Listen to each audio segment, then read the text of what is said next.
Third day na po tayo ngayon. So, nakatapos na po kami magpaligo ng aming 100 heads na mga manok sa kanilang growing pails at ibalik na rin, nakalagay na po ng hipo ng palay. So, ngayon po, ang gagawin ko naman, so, ang dami-dami kasing ginagawa, alam nyo naman, kung kayo ay mayroong farm or mini farm or backyard farm, alam nyo po na napakaraming ginagawa sa inyo. Samahan nyo ko ngayon ulit sa paglilipat po ng mga bago nating pisang sisiw sa ating brooder. So, ayun, inaayos ko na po siya at ipapakita ko po yung prosesong ginagawa ko dito sa aking backyard. So, ito na po yung brooder na ginagamit ko din dito sa kabila. So, yung mga sisiw pong nandito, linipat ko na po dito sa kabilang, ayan, growing pen nila, may ilaw din po yan. Then ito, yung mga nakalagay po ditong karton at hipan ng palay. So, ito na po, natanggal ko na. So, kapag po gagamit nyo ng brooder, lahat po ng ginamit yung karton, dapat po papalitan nyo lahat ng hipa bago kayo maglipat ulit ng mga bagong sisiw para po hindi magkasakit yung inyong mga alagang sisiw. So, ang sunod ko pong gagawin ngayon kasi nalinisan ko na siya, mag-spray naman po ako ng disinfectant na Vercon S. So, pagtanggal po ng bacteria, fungi at syempre, ang pinaka-importante pang patanggal po ng mga viruses na kung meron man pong mga virus dito sa palibot ng ating manukan para po hindi magkasakit yung ating mga bagong pisang sisiw.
So, okay na po yung brooder natin mga ka-agri. So, linalagay ko po yan ng karton para po hindi mapasok ng lamig yung mga sisiw natin at syempre ng hipa ng palay.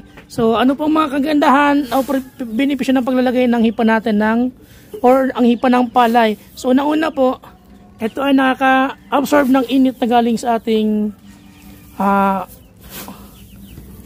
incandescent bulb. At ito rin po ay humahalo ito sa ipot ng mga sisiw, kaya po hindi na nila matutok yung mga ipot nila at hindi sila magkakaroon ng coccidiosis or mga blood infection or mga infection sa kanilang gut or sa tiyan ng ating mga manok or sa digestive system nila. So ayun po, kaya naglalagay tayo ng hipa ng. So ayun po mga ka-agri, so ito po yung ililipat nating mga napisa nating sisiw. So ipapakita ko po. So, dito sa taas, ayun, meron pong dalawang star egger. So, green eggs na hindi napisa. And dito sa baba, meron pong dalawang Chinese silky na hindi rin po napisa. So, ayun, nasa ata ito, 70% hatching rate. So, not bad. Kasi napakarami pong napisa. So, ayun, meron po ditong mga 4 out na kung may nag-abang po sa inyo, paunahan na lang po tayo. Meron po tayo dito available na star egger. So, ang parent stock po nito ay pure na Americana na blue egger at star egger na green egger po. So, ayan po yung itlog ng ay nung Star Egger natin. So ito po. So it's either blue or green or bluish green ang maging itlog po nila. So ito, meron pong available ditong 4 na Star Egger. So ito, lavender ata ang kulay na lalabas nito. Then ito pa po, pangatlo. Then ito yung pang-4. So meron pong available na 4 na Star Egger. Then meron din po tayong available na 3 bamboo line. So ito, i-out ko po ito, may markings na po yan. So meron po tayong available na 3 sisiw po ng Rhode Island Red na bamboo line. I-out ko po ito kung may interesado po. Ito yung isa. Ayan, mga bamboo lines po yan.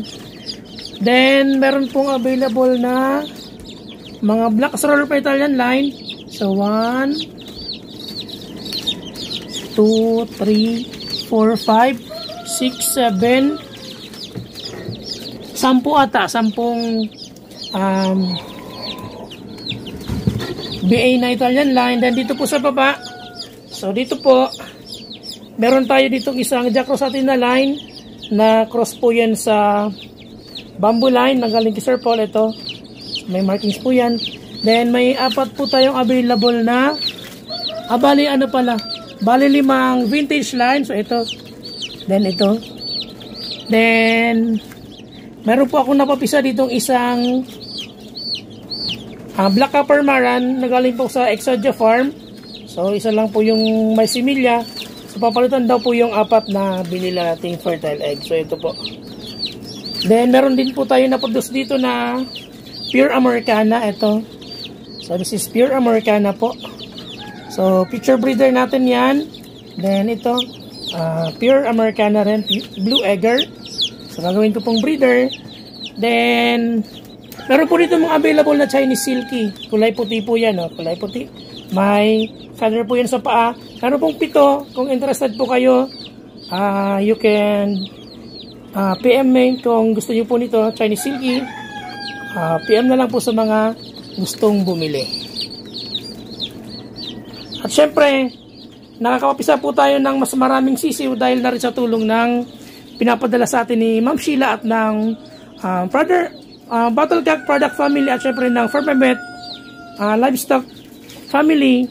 So ayun, ito po yung mga ginagamit natin sa ating mga breeders, sa ating mga sisiw, para po mas maganda ang quality ng itlog at mas marami po ang mga sisiw na mapipisa or mataas ang similya ng ating mga itlog na sinasalang sa ating incubator.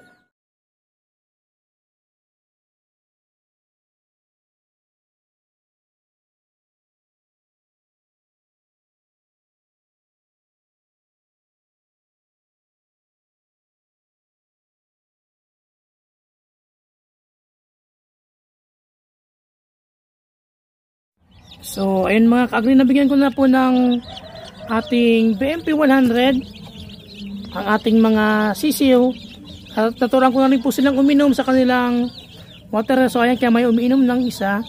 So ayun, mga marunong na po yung uminom at nilagyan ko na rin po ng pagkain nila. So ang pinapakain ko naman po sa mga bagong pisa ay Integra 1000. So simula po ng pagmamanok ko, Integra 1000 lang po talaga ang ginagamit kong pakain sa aking mga manok hanggang sa aking mga breeders. So yun lamang po at maraming salamat and happy farming!